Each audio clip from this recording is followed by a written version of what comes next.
Me as the chairman of the Sangguniang Bayan Committee on Urban Housing and Land Use Development. This committee hearing is now called to order. I'd like to acknowledge first the presence of the members of the committee. Honorable Councilor Dondon De Castro, my vice chairman. A member of the committee is Councilor Geoffrey Asor. Also po in-invite ko si Honorable Councilor Neneng Guelas po for this afternoon. And from our visitors po, ato po mga resource persons, Sir Prospero Peña Jr. from the DA Region 5. Thank you, sir. Salamat po sa pagkadi. Ali pa po sa pili.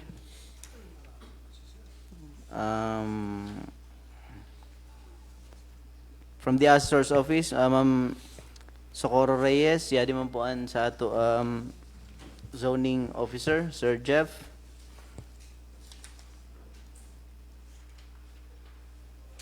And si Sir Renato Lusuriaga po. And also si Sir Tagob, Sir Alex Tagob. Good afternoon po. Okay, for consideration in the aid of by the way, ayadi man po ang mga barangay officials sa Lahong, Captain Bernardo Guyal, tapos si Florida Goboli po, yan si Kagawad Emma Azur. Diyos marahin na hapon tabi. Unahan ko po iniho na item number 1 for consideration in aid to legislate. Proposed Resolution number 2026-071, request for land reclassification from agricultural to commercial of lot 1102 portion with OCT number P-142 located in Barangay Santa Remedios by Alexander B. Tagob. Okay. Sir Peña, para lang po magtaoning kadikit na background, sini po na request for land reclassification. An applicant po si Mr. Tagob na na-comply na po halos gabos po na mga requirements.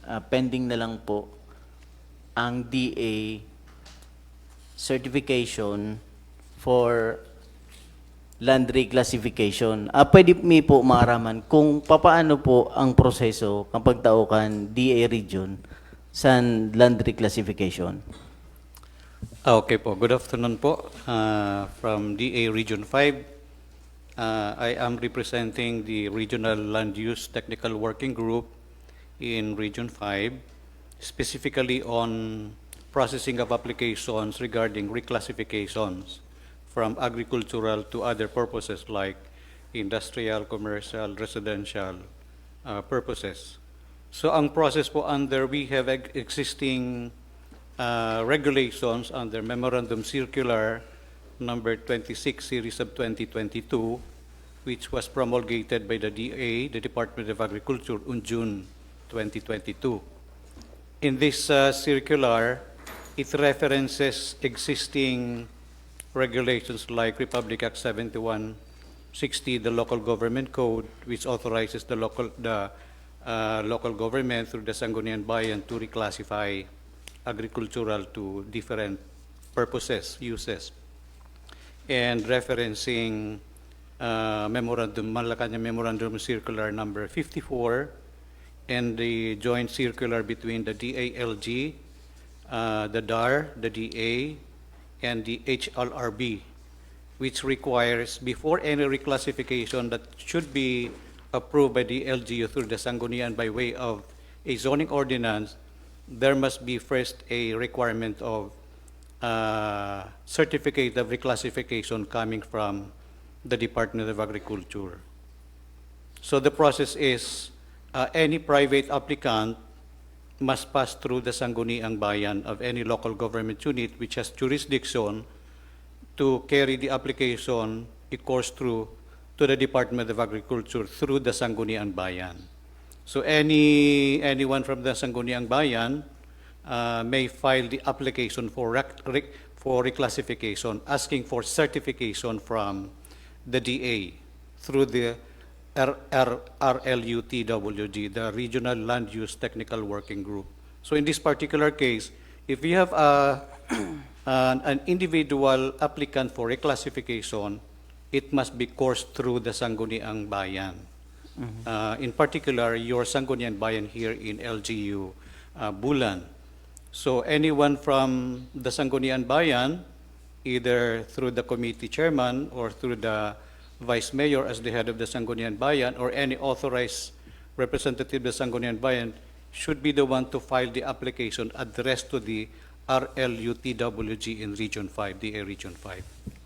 And under this MC26, it outlines all the requirements necessary to accompany the application for certification for reclassification.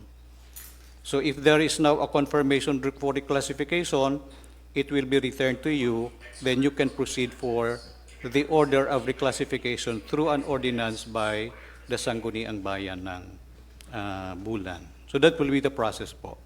Anyway po, if you want a copy of the MC circular, I can provide you with a hard copy of the MC circular so that you will be guided accordingly. And yan po ang process. Opo, just for clarification lang, sir. In what form po should the Sangguniang Bayan apply for the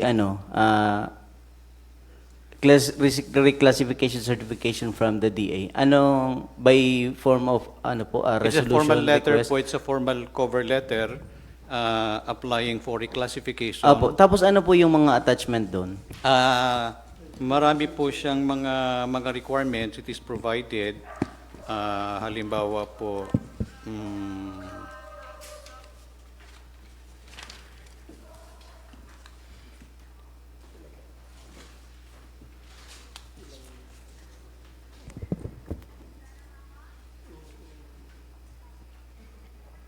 so ito po, the description first is a letter of request for certificate addressed to the Regional Executive Director. And then there is an application form Annex A with required attachment in information. So the necessary documents that are needed are, first is the description of areas proposed to be reclassified. So that is specific. One specific is the location, like the barangay or the municipality where it belongs, and the geographical coordinates, the longitude and the latitude. There is a standard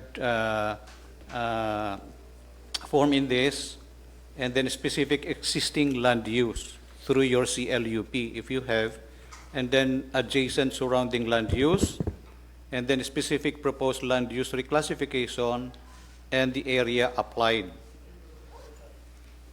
And then the municipal land use map, plan map, which is scale 1 to 20,000. So that is the, or large shape file format showing the proposed land to be reclassified with coordinates of longitude and latitude. And then a panoramic photos of the area with caption referring to the east, west, north, south portion, taken not earlier than 1 month before filing of the application. And then the other relevant information that should be attached are, first is that whether there is a DA programs implemented in the areas to be reclassified. Second, if there is an infrastructure and support facilities like FMR, post-harvest facilities, mills, cold storages, warehouses.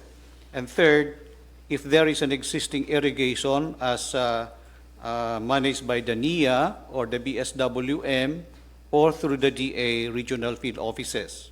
So that will be the other requirements. So those are the requirements po.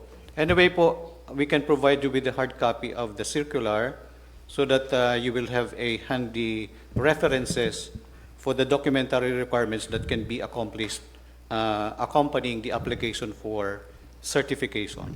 Mr. Chair, Yes po, sir. Thank you. Go ahead, Councilor De Castro. good afternoon po ulit. Yes po. Tanong ko lang kasi actually yung itong agenda, may isang private property, Yes po. private person na nag-request sa Sangguniang Bayan if pwede namin i-reclassify yung property niya from agricultural to commercial. Yes po. So sabi namin, beyond sa power ng Sangguniang Bayan.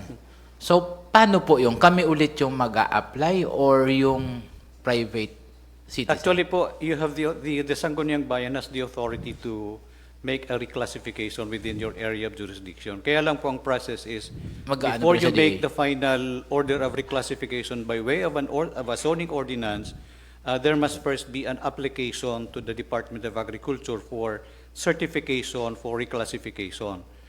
Because it is based on the premise na the Department of Agriculture is the one lodged with the primary obligation to preserve agricultural areas all over the Philippines. Right now, we have an existing SAF-DZ area under NPAAD. SAF-DZ means Special Agricultural and Fishery Development Zone under the Network of Protected Area for Agricultural Development. So it has already been mapped through the cooperation of the NAMRIA, wherein whenever there is an application for a conversion or for a classification from agricultural to commercial, residential, or industrial, there must first be a certification from the Department of Agriculture whether it can be allowed to be reclassified from being agricultural to other purposes. The main point is to preserve the existing agricultural areas of the country. So that is if ever the application is denied, then it should remain as an agricultural area. So it cannot be reclassified by the Sangguniang Bayan. Once the Department of Agriculture gives the go signal for reclassification, then it will be returned to the Sangguniang Bayan. Then is that the time that you will approve for the reclassification of the area within your area of jurisdiction. So that will be the process. So application Before the first. application, individual can apply directly to the Department of Agriculture for reclassification. Under then, the composition was the Arteclum and the Anticlum. Now it has been revised that there will be no more individual application for certification except through the Sangguniang Bayan of every local government unit which has jurisdiction of the agricultural land. So, parang Parang nag-i-issue. sa pag-analyze ko po ng process, technically, yung SB talaga, Yes po. ang Sangguniang Bayan yung nag-approve. Pero, Yes po. based on the recommendation of DA, sa technical review po ng Department of Agriculture, without that, or kung i-deny ng Department of Agriculture yung application, so hindi din pwede i-approve ng Sangguniang Yes po. Bayan. You cannot proceed with the reclassification without the certification coming from the Department of Agriculture, because it will be reviewed by the BSWM looking into the records of the SAF-DC area, especially if it is within the SAF-DC area, specifically if it is a no for reclassification, if it falls under one, if it is an irrigated agricultural land, or if it is not irrigated, there is a existing program for irrigation which has already been programmed.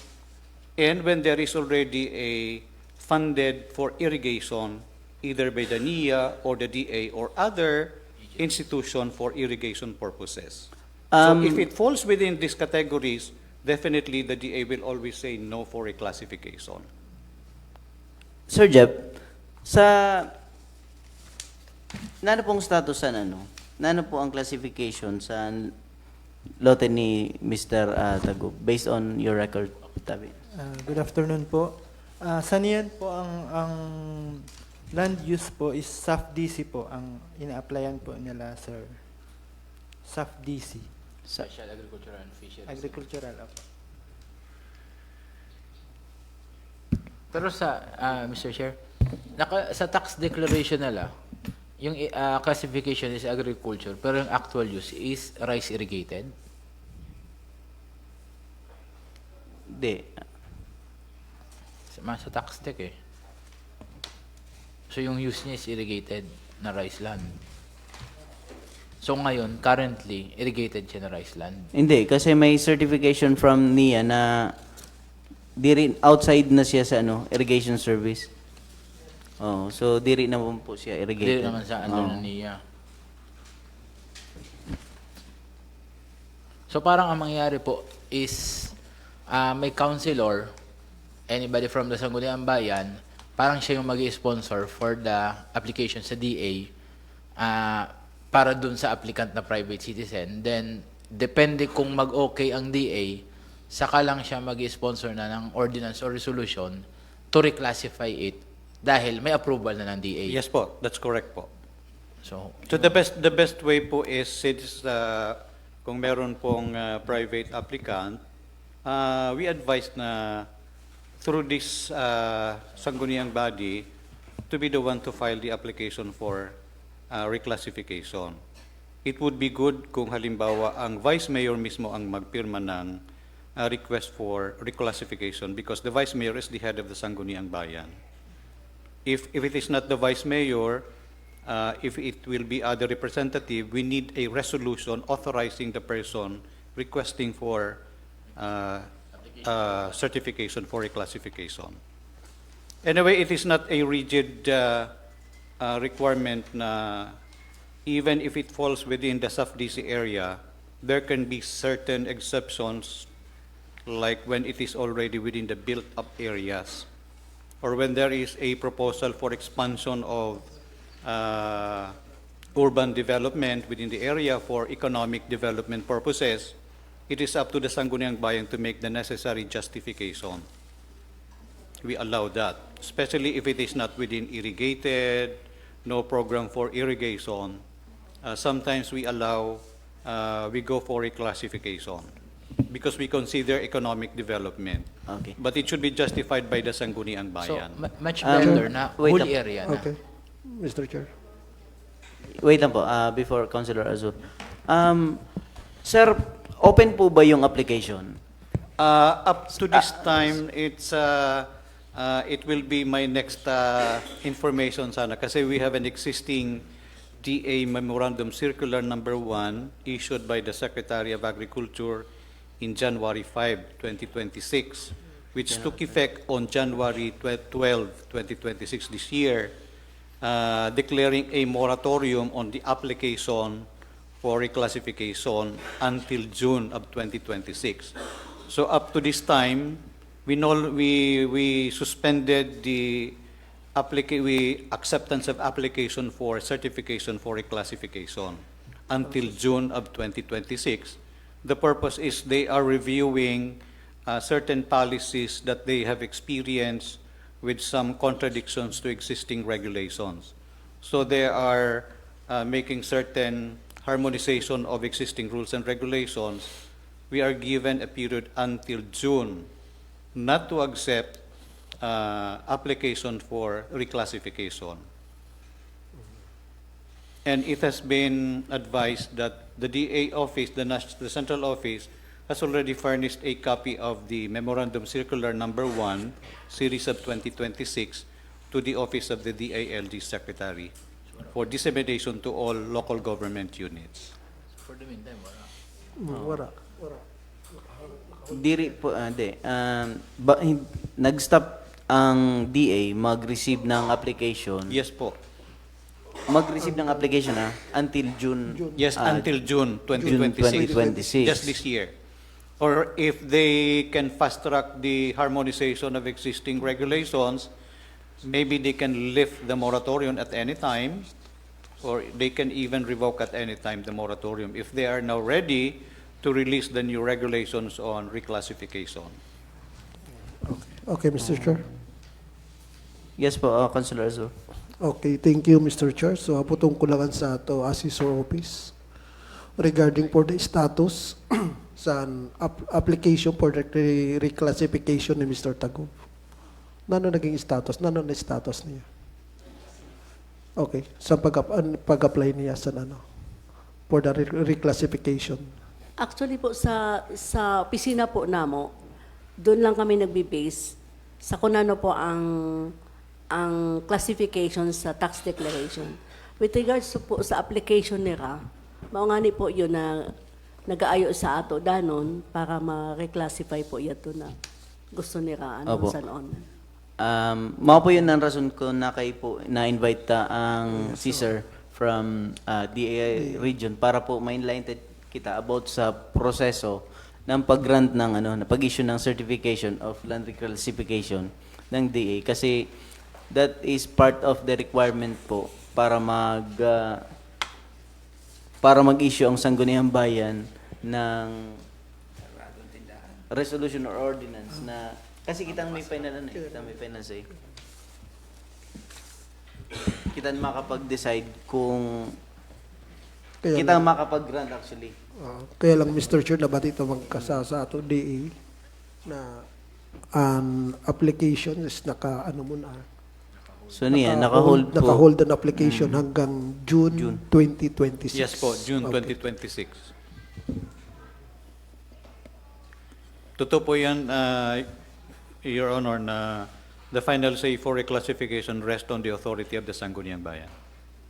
There is no other way po na yun lang talaga yung proseso. Yes po, it is required under so many circular issued by Malacanang under circular number 54, that was 2005, and then the joint memorandum circular, there was an understanding, even under the local government code, under section 20 of the local government code, even it is within the authority of the Sangguniang Bayan to make a reclassification lodged to their authority, there is a requirement of certification coming from the Department of Agriculture. Because precisely under EO 72 po, the resolution to be passed by the Sangguniang Bayan, it will be automatically reviewed by the Sangguniang Panlalawigan.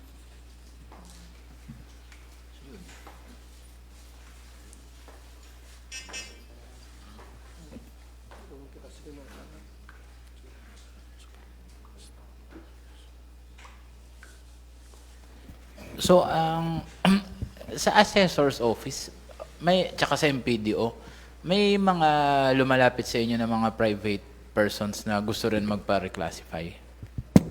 May mga cases. Kasi, sayang sana kung naggawa natin during pag-prepare ng CLUP. Kasama ba? Parang at least yung pag ano natin ng mga reclassification, lahat na. Hindi yung, for example, isang malalaking lugar, isa lang yung magpapa-reclassify doon. Then after ilang months na naman or years, meron naman pa isa-isa. So much better siguro pag-aralan na, kasi napoproject naman ng LGU na yung bulan actually is talagang puno na yung yung within the vicinity ng sentro. So talagang lumalabas na talaga yung development. So parang siguro kailangan din natin mag-update para isahan na lang. Hindi yung paisa-isang application, bawat may planong tumayo ng resort, planong tumayo ng bahay, planong tumayo ng kung anong industry. So, may data po ba ang MPDO na parang may mga applications na for reclassifications? Sa niyan po, meron pa po ay yung ice plant po. May nag-apply din po na ice plant. Saan area po? Din area. Kalumagon po. Amo ito na sa Apo. imo architect. Sa niyan po, ang classification niya is SAF-DC man po. In that case po, sir, merong mag-a-apply din for ice plant, yung po na-mention ni sir. SAF-DC din. So, same lang din po yun. Anyway po, pag meron na pong application, ang gagawin po namin, we will go to the ground zero to check the status of the area. Kaya it's good po na ang through the MPDO ng LGU, dapat nanggagaling sa inyo yung proposal for CLUP. So from time to time, you have to update your CLUP because based on the application for reclassification, it must already be included in your CLUP because that will be our point of reference. And then, titingnan po namin kung pwede siyang ito i-authorize o to have a go signal for reclassification, even if it is within the SAFDC area. Ang pinaka no-go lang yun doon is it is absolute for no reclassification if it falls under an irrigated area. And there is an existing funding for irrigation, which is very much good for agricultural development. So it is a no-go under the requirement for reclassification under the SAFDC area. Sir, may hapot lang po. Yes po.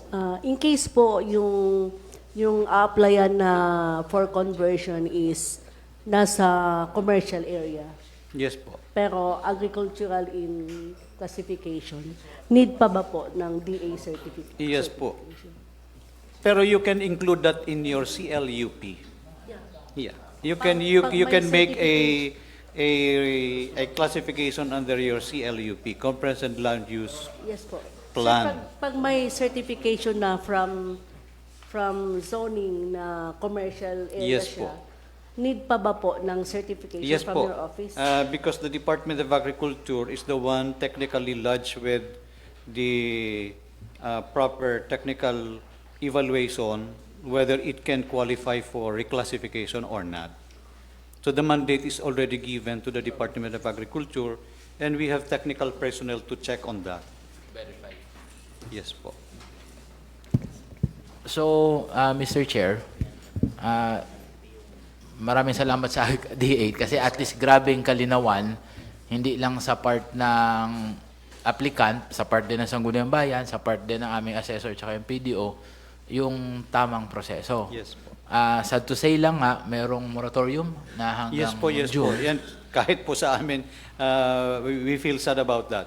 Oho. So, kahit gusto at kahit pasok na pasok yung applicant doon sa reclassification from agriculture to commercial, hindi rin kami maka-apply kasi automatically i-disapprove or hindi rin i-receive ng DA. Yes po, yes po. So, sa tingin ko po, parang much better itong proposed resolution kasi kung i-defer naman natin till June, ang tagal niya malalagay na kasalang pending lang sa amin. Yes po. So most probably, parang the best nito is for the meantime, i-disapprove muna ng Sangguniang Bayan kasi hindi rin kami makakagawa kagad ng resolution to reclassify kasi kailangan din mag-apply din muna ang Sangguniang Bayan sa DA. Yes. Saka namin i-issue yung reclassification. Yun nga, yung dilemma natin, may moratorium ngayon na bawal muna or wala muna ang reclassification until June of Yes po. 2026. That's correct po. Siguro maging updated na lang po ang MPDO kasi for example, 'di ba, meron din nag-apply sa na from Calamagon. So, kayo mismo alam nyo na ay sorry po, hindi pa tayo makakapagpa-reclassify ngayon.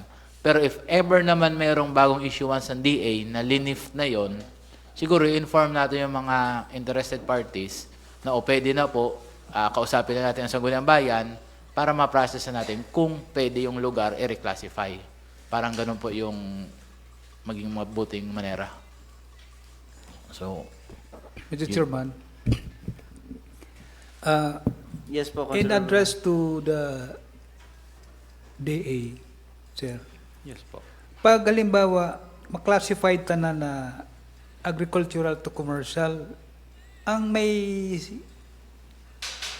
ano talaga sini is DSB, di Sangguniang Bayan, para ma-approve. Yes po, the last say for the authority to reclassify is the Sangguniang Bayan. Yes, kung kumpleto na ang requirements. Yes nila, po, yes po. Kung kumpleto honda mo na. For example po, pag nag-issue na po kami ng certification na you can go for reclassification, the Sangguniang Bayan can now pass a resolution by way of a zoning ordinance ordering the reclassification from agricultural going to the specific purpose intended, whether residential, commercial, or industrial. Kung example, sir, dili kami maka-decide sa decision for this agricultural to commercial, nano ang findings sa DA? Masunod sa sa committee. Ang ma-recommend, Kaya nga ni, oo. Kasi sira Halimbawa po, yung... Naka-LC ang DA. Yes po. Or ano lang ito? For example po, nagdesisyon po ang, because the decision will be issued by the regional executive director. It will be first confirmed by the BSWM and the RLUTWG of the region.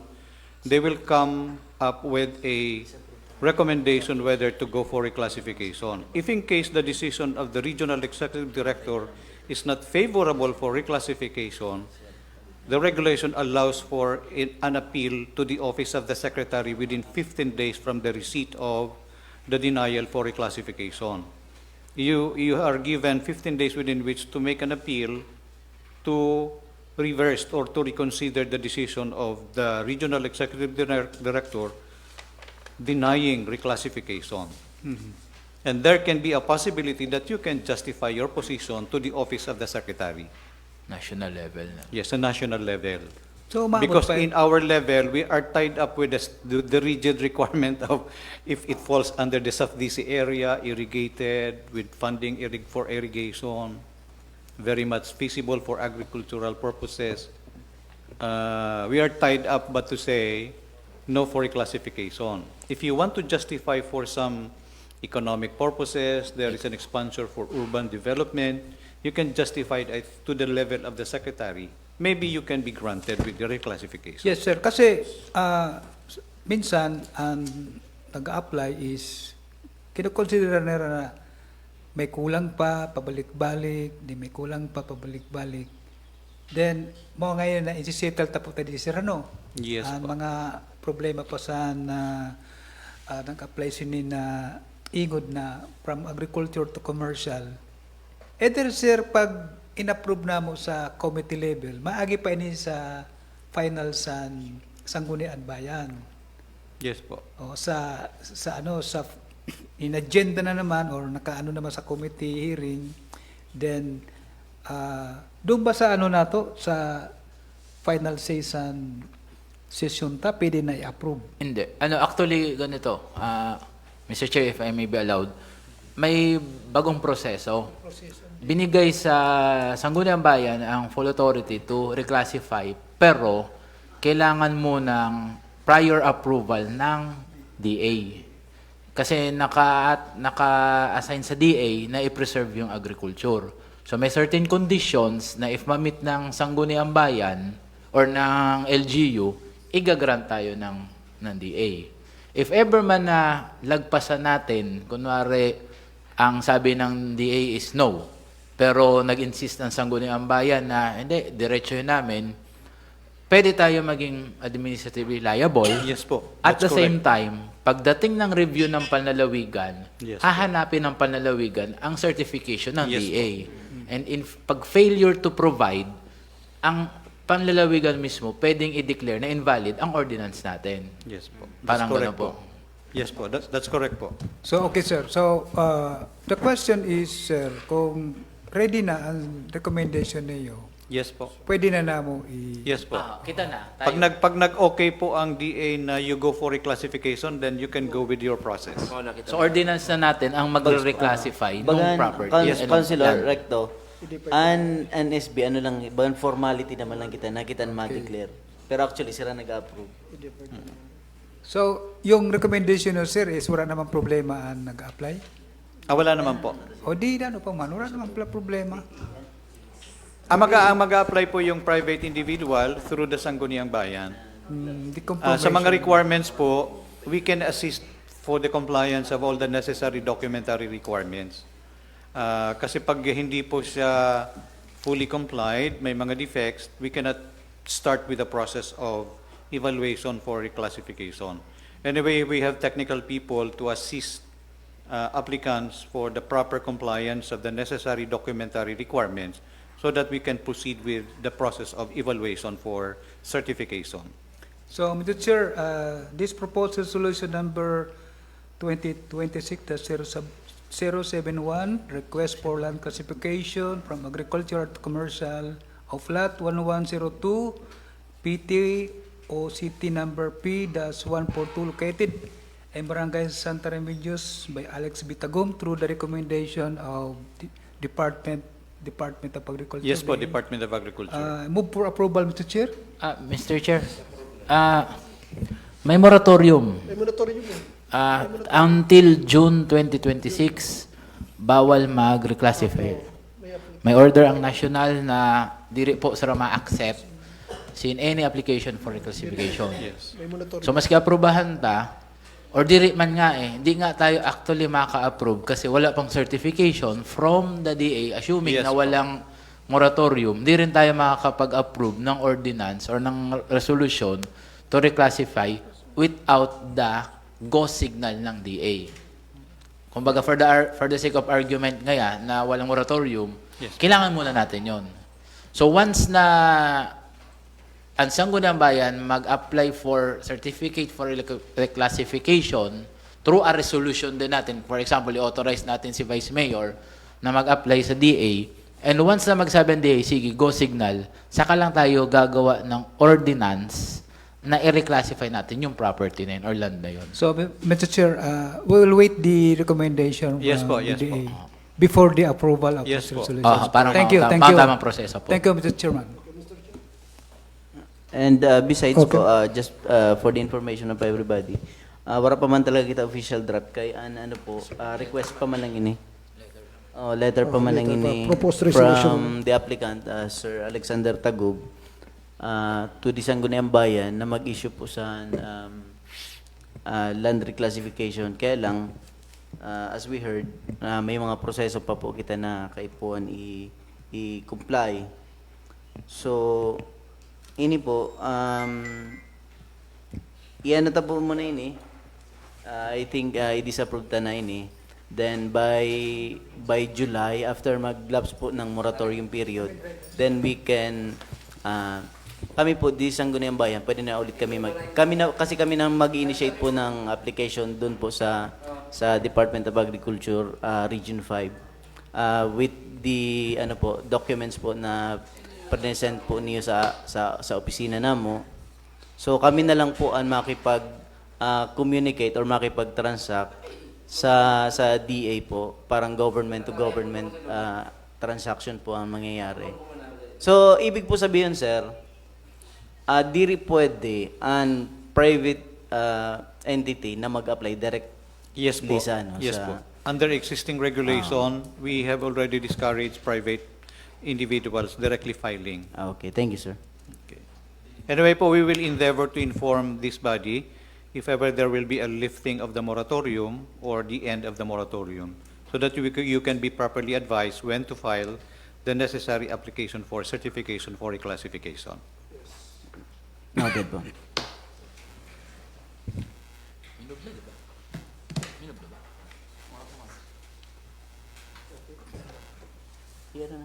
Hello. Okay, Mr. Chair. Yes, Councilor Azul. Okay, so Mr. Taco, very clear naman yung mini-mention ng DA. Okay, so waiting po tayo sa lifting ng moratorium hanggang June 2026. this year Okay, po. so I think hanggang siguro naghihintay tayo ng moratorium for the lifting. Siguro, pwede man siguro, Mr. Chair, na i-ano na ito kay Mr. Tagob na to comply all the requirements. Yes po. Okay. The lifting. We can provide you with the circular. It is Yes. there, all the necessary requirements that can be attached in the application. Yes. Okay. And we also advise na yung sa MPDO to update the CLUP of LGU Bulan. Yes. So that anything that can be applied for reclassification, it is already there included in your CLUP. Okay. Okay. So, Mr. Chair, Yes, go ahead, Councilor. the consideration of the legislation, the item number 1, the proposed resolution number 2026-071, request for the land classification for agriculture to commercial, lot number 1102. So the barangay Santa Remedios by Alexander Bitagub. So I move for disapproval. Second motion, Mr. Chair. Okay, on motion of Councilor Azul, duly seconded by Councilor Dondon de Castro, this proposed resolution number 2026-071 is hereby disapproved.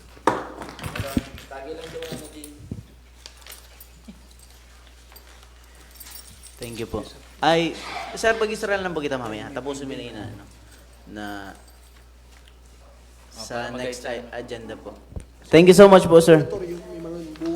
Gusto niyo po ng kopya ng MC? Opo, Maski ito na kanong dyan, maayos makakulap na na sa kopya sa ng motor niya. Ito na.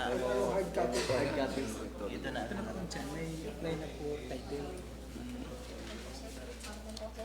Actually, good ang naga, irog siya. Maayo kita kopya sa dan. Ah. O, para pag may mag-apply, kayo na lang yun.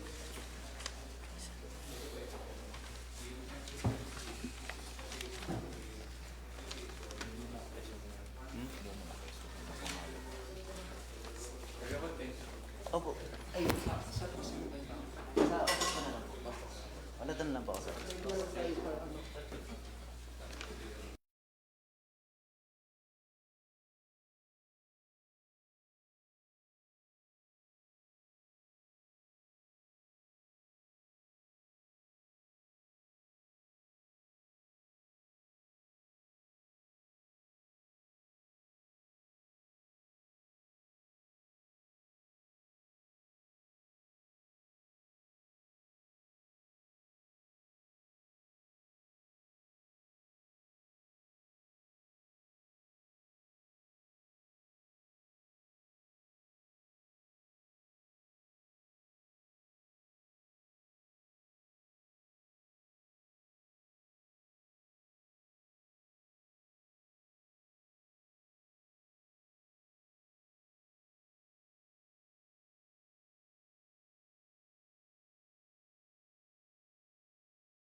Sir, ma-continue lang po kami. Sige na. Oo. Thank you, thank you. Rizal, ano? Nakuha mo na tabi na. Okay. Oo. Okay, proceed po kita sa item number 2. Proposed Resolution number 2025-448, certified resolution authorizing the local chief executive to donate to the barangay government of Lahong, Bulan, Sorsogon, a certain parcel of land located behind the evacuation center at Barangay Lahong, Bulan, Sorsogon, intended for the construction of a multi-purpose covered court. Okay, last time po na i-calendar rin eh. Ay, by the way, in-invite ko po si Councilor Neneng Gueles kasi po at the time na siya po ang chairman, barangay captain sa Barangay Lahong, siya po nag-initiate po sa di po na request. So, balikan ta lang po ini, mga pinakaunatan na naipas na resolution.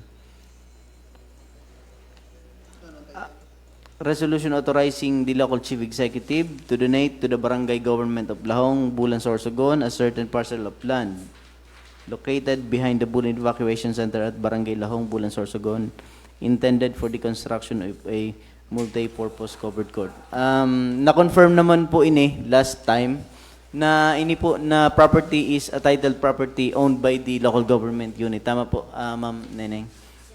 Apo. So, ang ano lang po didi, ang iko-correcta lang is that dapat ma-include sa title sa resolution kung nano na area or pera na area ang kukuwaon dito po. Kasi parcel eh. 1,000 tama. Na ano ba yun sa minutes? Sa recommendation? 1,000 square meters. 1,000 square meters. 1,000 square meters po, no? So, i-amenda po ang title na instead of a certain parcel of land, i-specify na to na ang portion na i-donate is 1,000 square meters. Opo. Thank you, sir. Thank you so much. Mr. Chair. Pero nano po ang kabuuhan sa area, Ma'am Neneng?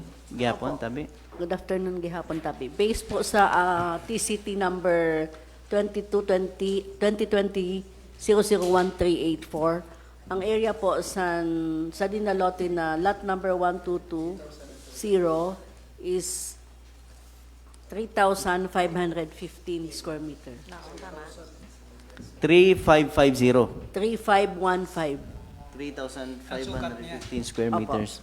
So out of 3,515, ang kukuhaan doon is 1,000. Kaya lang, kasi ang purpose didi intended for the construction of a multi-purpose covered court. Since nagbabatog na ang construction, tapos na ba or ongoing pa po? Matapos. Ongoing pa ang construction. So dito na area nato ini kukuhaan. Niyan, hanapon tayo ini. I-identify ta mo ini. Kaya dapat magkamayin po sa subdivision survey. So kay puan po magpa-survey ulit. Niyan, anapod po sa barangay officials. Ready po ba ang barangay na magpa-survey?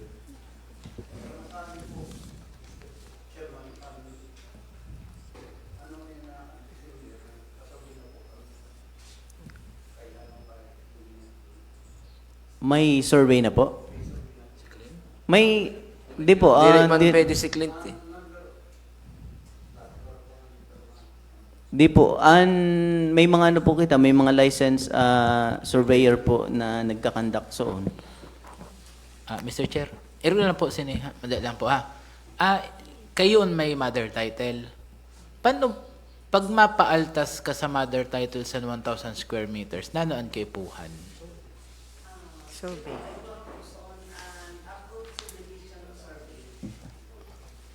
Kay Pahan po son ang approved subdivision survey. Kay Pahan po approve siya para ma-extract didi sa titulo sa LGU. Para matransfer na ang title Yes in po. favor sa Barangay Lahong. Yes po. So magkakatitulo. Nano po kawat pag-irugson? Ang pagkaaram ko po, pag may titulo na, medyo madali man lang po ini. Pero 3 to 6 months dati, kami, kasi ini man, portion man lang po ini na nabakal nato kan Mr. De Vera. So, nagkamayon kami sin 3 to 6 months bago po na pa-approve ang survey. May kwarta po kita pang pa-survey. Baka man po kita budget. Binawasan pa nga na Wait lang po. So unang-una, linawon ta lang po ha. Na ang munisipyo, diri po ang magastusan survey. Tama? Ang barangay po. Mr. Chair. Dapat kung may kita, In- representative sa executive. In- Yes po, Councilor Neneng. Inapot ko si treasurer kay insabihan ko nga ni na kaipuhan niraan mag-allocate sin budget para sa survey. Ang sabi nila nag-allocate na daw po sila sin opo, sin pampa-survey. Okay. Nan, pwede man ka mo mag-realign siguro. Mr. Chair. Okay na po, na-approve na po dito sa Treasurer po sa barangay tabi, ha? Opo. Approve na daw po dito sa Okay, Mr. Chair. Yes, Councilor Aspo. Okay, thank you, Mr. Chair. Putong ko lang si Atining. Nano Atining ang pagkaiba sa approved subdivision survey, non-survey lang. Kasi ang pakaaram ko, mas mahal ang approved subdivision survey kaysa survey lang. Yes po. Kaipuhan po kasi an approved subdivision survey, yada po ma-determine ang bago na technical description ng sayo na lote, sayo na parte sa lote. Sa approved subdivision survey. Ang survey, yun ang survey lang. Nan ang pinakaano niya? Ano lang siya, parang cadastral map. Survey map lang siya. Oo, hindi siya, hindi mo siya mababawasan ini, kaya di rin mo madidetermine kung hain siya na parte. Kaya po may specific technical description. Okay. Para So, ang kaipuhan sa Barangay Laok is approved subdivision survey. Approved subdivision survey. Napot ko lang po, ma-commission ang barangay sin private surveyor. Nakuha na naraan document, din yun ipapasa na next step. Pag nag-approve subdivision survey na, makahipo na sin deed of donation, maka-file na sa BIR, and then, pag may approve subdivision plan na, pwede na nila magkato sa registry of deeds para ma-transfer ang portion sa nila 3,550. Sabi yun, pag approve na ang survey, mababawas na rin. Ma'am Neneng. So, di ba po nabakal po yun sa munisipyo ha? Tabi. So, sa nabakal po yun, wala po ba sin approved subdivision survey?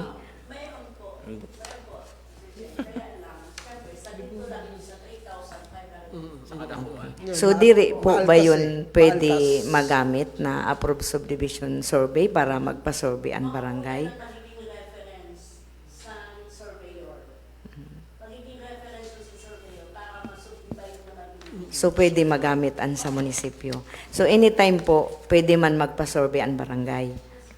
Mapaaram sa assessor. Okay. Mr. Chair. So, mahulat kita gahapon sa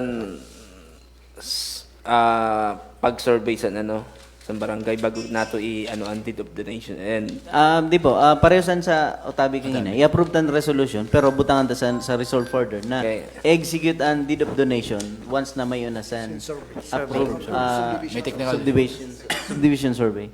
So, Mr. Chair, sa madaling sabi, needs nira sa barangay na magpa-survey na. Opo. Opo, mga ay, wala budget ang munisipyo. So, Bali, ang DPWH may abiso na po sa iyo. Wala pa man. wala man. Sad to time na cons na ginhapot nga ni namo sira. Di man daw sira so nakikiaram. Ang importante, ang inaayo lang sa ato sa to baga na ma-implement kita sa I-authorize ta project. sa tugutan. Opo, tugutan sira na mag-ano sa namama lang po yun ang sinabi. Pero related po, hindi na daw Wala sira. naman na. Opo. So, baga wala mang problema na. Talagang, talagang magagamit na niyo. Opo, sa iyo. kasi sa diri man daw po sa lokal na gobyerno, so di na lang maki-coordinate sa LGU. Ang tuyo na lang nato sini, para if ever mayroon ka mo sin mga improvement, di ka mo masisita. Kay Opo. atli, kay bawal baga maggastos ang barangay Opo. sa diri rugaring Sa sa diri, barangay. So mayan sa na pinakakatuyuhan tabi nato sini ha. Na diri kita ma-foul sa ano. Yun, wait lang po. Yun po, Kap, na ano, may idea pa kamo kung nano kada ko on sukol sa na covered court? Usually 600 yun eh. Standard yun. Ang basketball court kaya, So ibig sabihin maano siya sa 1,000 square meter ano, mapasok siya.